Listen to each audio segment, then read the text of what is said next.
깊은 산사의 저녁, 은은한 불빛이 마당을 비추고 고요한 대웅전에서는 목탁 소리 대신 잔잔한 법문이 울려 퍼지고 있었습니다. 수많은 제자들이 세존의 주위에 둘러앉아 그 고요함 속에서도 각자의 마음속 번뇌와 씨름하고 있었습니다. 그들의 얼굴에는 수행의 정진과 함께 인간적인 고뇌의 흔적이 고스란히 배어 있었습니다. 공기는 평화로웠지만 마음속에는 아직 잠재된 폭풍이 도사리고 있었습니다. 그때 사리불 존자가 평소와 달리 조금은 무거운 표정으로 조심스럽게 입을 열었습니다. 세존이시여, 제 수행은 일과에 따라 흐르는 듯 평온하오나 불현듯 치밀어 오르는 분노의 감정 앞에서는 속수무책임을 느낍니다. 사소한 오해, 누군가의 비난, 혹은 제 뜻대로 되지 않는 상황에 부딪혔을 때 이 마음은 여지없이 흔들리며 뜨거운 불덩이가 됩니다. 이 불덩이를 잠재우려 애쓸수록 오히려 더 거세게 타오르는 듯하니 어찌하면 좋겠나이까. 사리불 존자의 말에 여기저기서 공감의 탄식이 새어나왔습니다. 안한 존자는 안타까운 표정으로 고개를 끄덕였고 젊은 제자 라홀라는 얼굴을 붉히며 고개를 숙였습니다. 다른 제자들 또한 저마다의 경험을 떠올리며 괴로운 표정을 지었습니다. 한 제자는 나지막이 읊조렸습니다. 저는 차라리 화를 내뱉어 버립니다. 그래야 속이 시원하니 말입니다. 하지만 그러고 나면 곧 후회와 죄책감이 밀려옵니다. 또 다른 제자는 말했습니다. 저는 화를 억지로 참는 편입니다. 드러내면 관계가 틀어질까 두렵습니다. 하지만 그러다 보면 마음이 답답해지고 온몸이 경직되는 듯합니다. 세존께서 그 모든 모습들을 자비로운 눈으로 바라보셨습니다. 그의 얼굴에는 깊은 이해와 연민이 서려 있었습니다. 사랑하는 제자들이여, 분노는 인간 마음의 그림자처럼 따라다니는 감정 중 하나이다. 너희만이 겪는 고통이 아니니 스스로를 자책하지 마라. 많은 이들이 이 분노라는 감정 앞에서 길을 잃고 헤맨다. 어떤 이는 분노를 폭발시켜 자신과 타인을 해치고 어떤 이는 분노를 억눌러 마음의 병을 키운다. 둘 다 지혜롭지 못한 방식이다. 세존의 목소리가 고요한 밤 공기를 울렸습니다. 분노를 참으려 하거나 억지로 밀어내려 하지 마라. 그것은 마치 물속에 공을 억지로 누르는 것과 같아서 언젠가 더욱 큰 힘으로 솟아오르게 마련이다. 또한 분노에 자신을 내맡겨 폭발시키는 것은 마치 성난 파도에 몸을 던지는 것과 같아서 자신을 통제할 수 없게 되어 결국 모든 것을 부수게 된다. 진정한 길은 그 중간에 있다. 바로 분노를 바라보는 것이다. 바라본다는 말에 제자들이 다시 귀를 기울였습니다. 눈빛에는 호기심과 함께 약간의 혼란스러움이 섞여 있었습니다. 목련 존자가 신중하게 여쭈었습니다. 세존이시여, 분노는 너무 강렬하여 마음을 어지럽히고 생각을 흐리게 합니다. 그런 감정을 어떻게 고요히 바라볼 수 있사옵니까? 바라보는 순간 그 감정에 휩쓸려 버릴 듯합니다. 세존께서 잔잔한 미소를 지으시며 설명하셨습니다. 훌륭한 질문이다, 목련아. 그것이 바로 바라봄의 지혜가 필요한 이유이다. 바라봄은 분노 속으로 들어가는 것이 아니라 분노로부터 한 걸음 떨어져 그것을 관찰하는 것이다. 너희 마음을 맑고 잔잔한 호수라고 상상해보라. 평소에는 고요하지만 돌멩이가 던져지거나 강한 바람이 불면 수면이 일렁이고 파도가 인다. 분노는 그 돌멩이나 바람과 같다. 너희가 분노를 바라볼 때 너희는 호수 그 자체가 아닌 호숫가에 앉아 수면의 움직임을 지켜보는 관찰자가 되는 것이다. 파도가 일어나더라도 아, 지금 내 호수의 파도가 일고 있구나 하고 알아차릴 뿐 너희 자신이 파도가 되는 것은 아니다. 마찬가지로 분노가 일어났을 때 아, 내 안에 분노의 감정이 일어났구나 하고 알아차리고 그것이 너희 몸과 마음에 어떤 물리적, 정신적 반응을 일으키는지 고요히 관찰하는 것이다.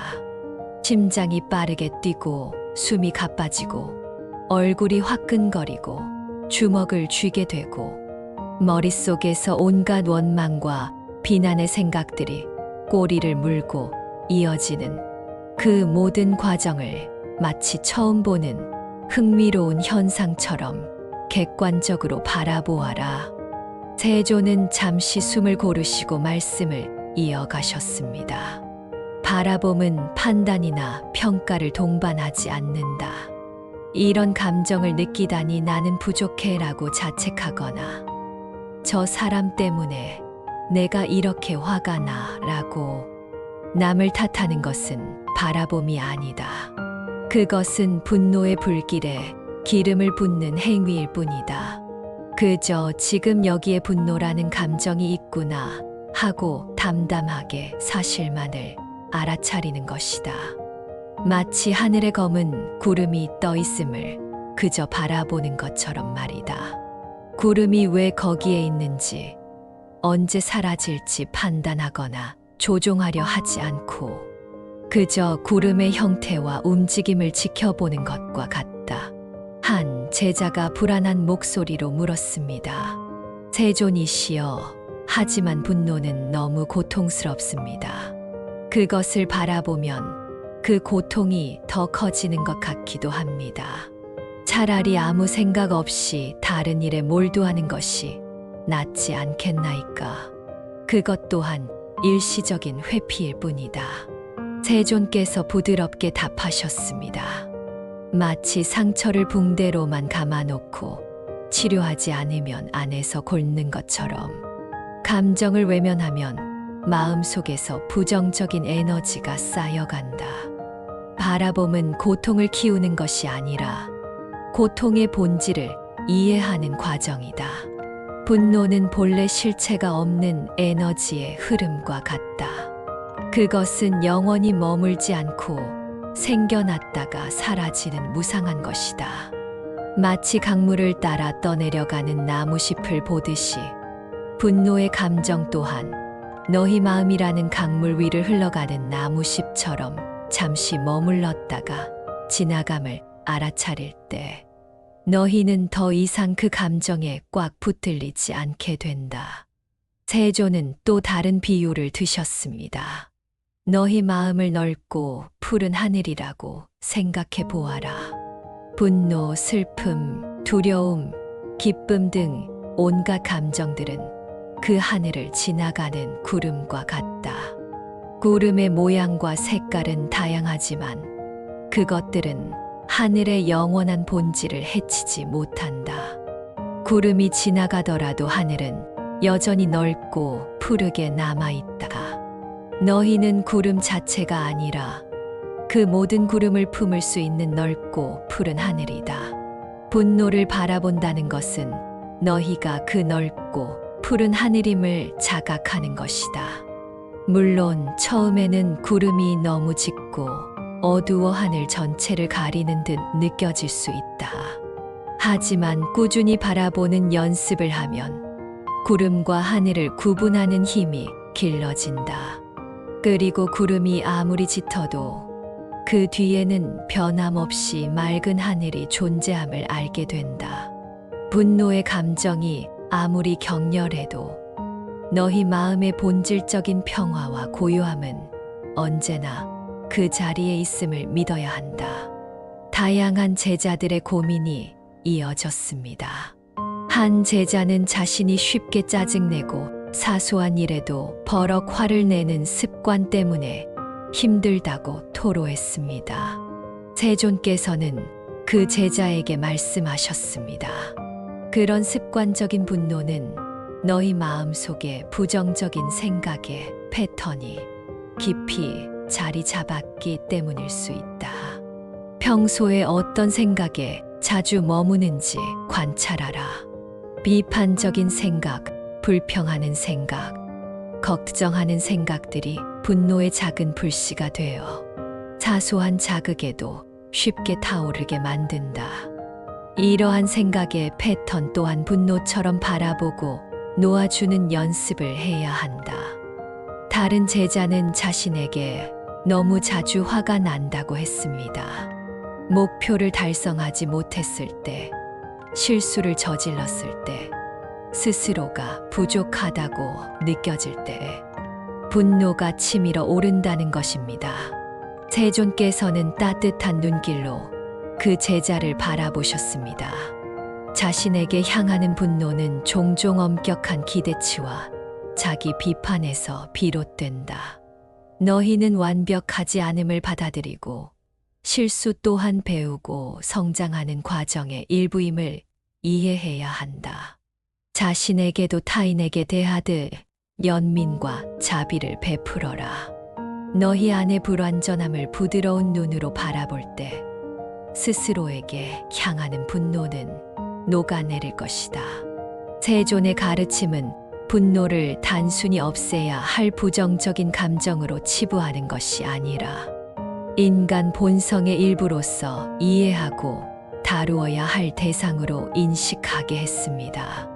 그리고 분노를 바라보는 것은 자신을 더 깊이 이해하고 내면의 평화를 찾아가는 여정임을 깨닫게 했습니다. 세존께서 다시 고요를 깨고 말씀하셨습니다. 그의 목소리는 부드러웠지만 새로운 희망을 이야기하는 듯 했습니다. 분노가 어둠이라면 그 어둠을 밝히는 가장 강력한 빛 중 하나는 바로 감사함이다. 제자들은 서로의 얼굴을 바라보았습니다. 분노와 감사함이라니 얼핏 어울리지 않는 조합처럼 느껴졌기 때문입니다. 세존께서 설명을 이어가셨습니다. 분노는 종종 우리가 가지지 못한 것, 우리에게서 빼앗긴 것, 혹은 마땅히 받아야 할 것을 받지 못했다고 느낄 때 일어난다. 결핍과 불만족에 초점을 맞출 때 분노는 쉽게 싹튼다. 그러나 감사함은 우리 시선을 우리가 이미 가진 것으로 돌리게 한다. 우리가 이미 받은 수많은 은혜와 축복의 마음을 두게 한다. 보라, 너희는 지금 숨을 쉬고 있지 않은가? 너희 몸은 기적적으로 기능하고 있지 않은가? 따뜻한 햇살을 느낄 수 있고 시원한 바람을 맞을 수 있으며 맑은 물을 마실 수 있다. 오늘 아침 먹은 한 끼의 식사, 너희 곁에 있는 도반들, 너희에게 가르침을 주시는 스승, 이 모든 것이 당연한 것이 아니다. 이 모든 것이 우주와 인연의 거대한 그물망 속에서 너희에게 주어진 소중한 선물이다. 이 작은 선물들에 대해 진심으로 감사함을 느낄 때 너희 마음속에는 따뜻하고 밝은 에너지가 샘솟는다. 감사함은 불평과 불만족의 씨앗이 자랄 땅을 빼앗아 버린다. 감사함은 너희 마음을 풍요롭고 만족스럽게 만들고 그러면 분노가 깃들 자리가 좁아진다. 세존은 감사함을 일상생활 속에서 실천하는 구체적인 방법을 가르치셨습니다. 매일 잠자리에 들기 전 오늘 하루 동안 감사했던 것들을 5가지 이상 떠올려 보아라. 아주 사소한 것이라도 좋다.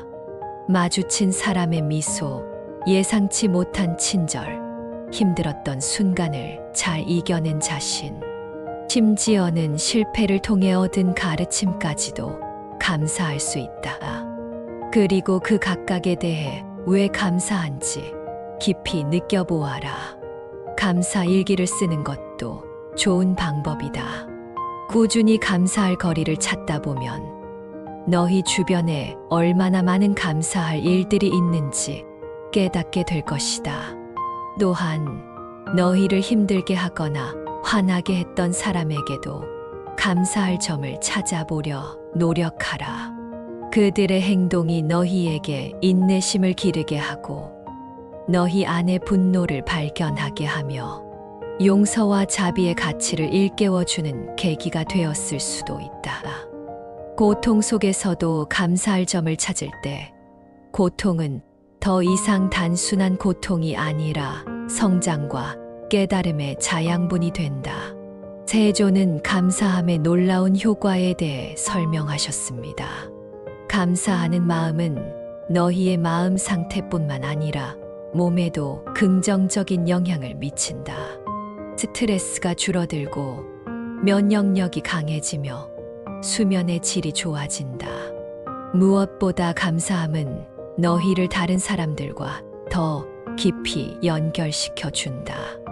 너희가 받은 은혜를 깨달을 때 다른 사람들에게도 베풀고 싶은 마음이 자연스럽게 일어나게 된다. 감사함은 분노의 벽을 허물고 연민과 자비의 다리를 놓는다. 너희 마음밭에 감사함이라는 씨앗을 꾸준히 심고 물을 주어라. 그러면 이 씨앗은 튼튼하게 자라나 분노와 같은 잡초가 뿌리 내릴 공간을 내어주지 않을 것이다. 감사함이라는 향기는 너희 자신뿐만 아니라 너희 주변의 모든 존재에게 평화와 기쁨을 전할 것이다. 세존의 가르침은 마치 메마른 땅에 내리는 단비처럼 제자들의 마음을 적셨습니다. 분노를 바라보는 지혜와 감사함으로 마음을 채우는 실천. 두 가지가 서로 연결되어 있음을 깨달으며 분노로부터 자유로워지는 길이 멀리 있는 것이 아니라 바로 자신 안에 있음을 알게 되었습니다. 오랜 세월이 흘러 세존의 가르침은 이 땅에도 깊이 뿌리 내렸습니다.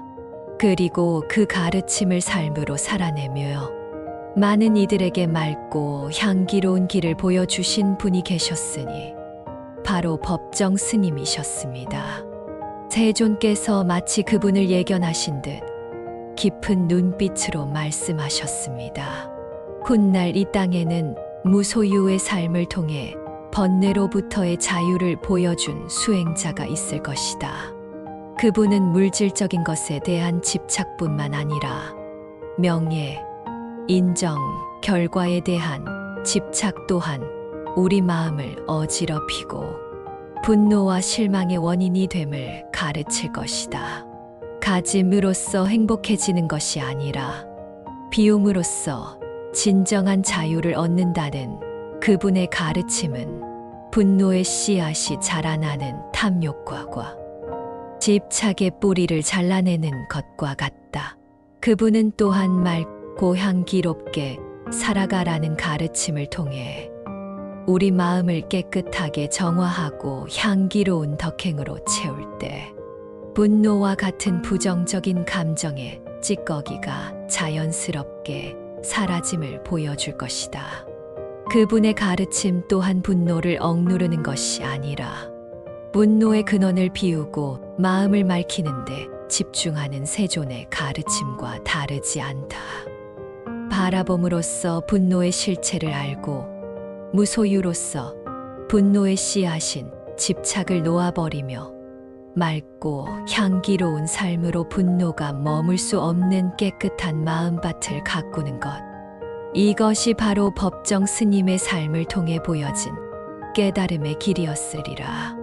세존은 이제 제자들을 넘어 시간과 공간을 초월하여 이 순간 이 말을 듣는 모든 존재에게 시선을 돌리셨습니다.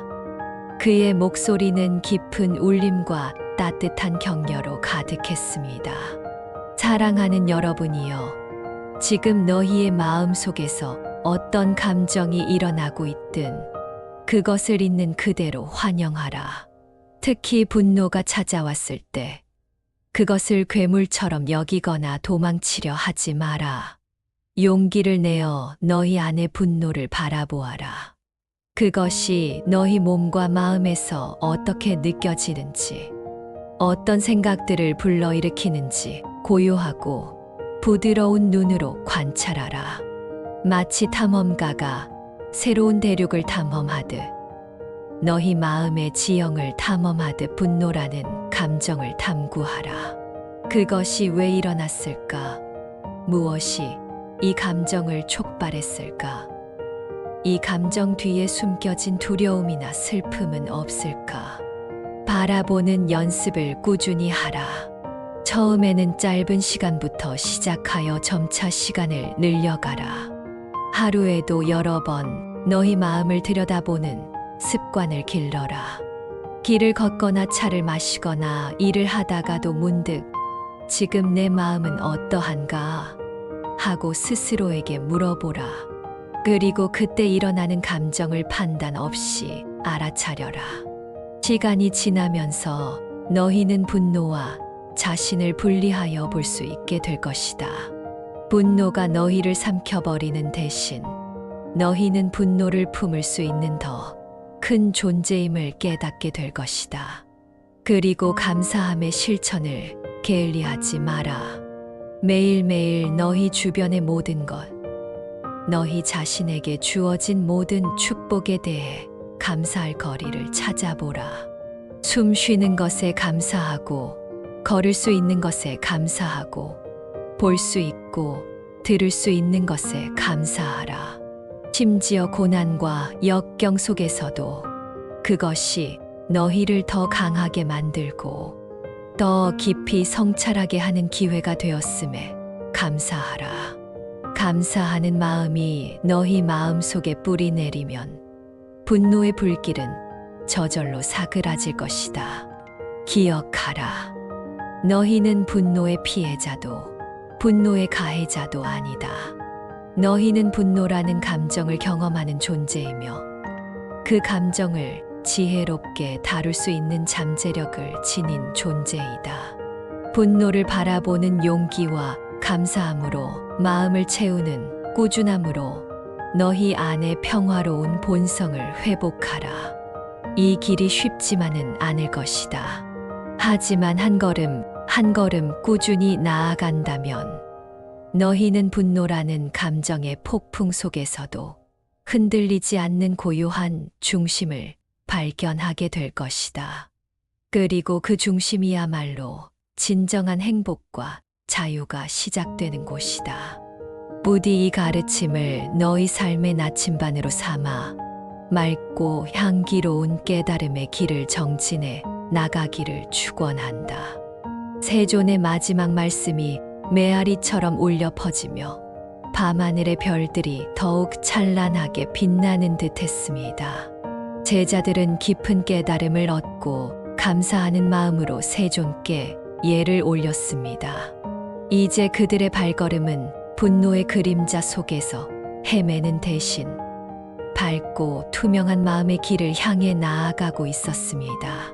그리고 그 가르침은 세대를 거쳐 이어져 오늘날 우리에게까지 도달하여 분노라는 감정 앞에서 방황하는 많은 이들에게 희망의 등불이 되어주고 있습니다.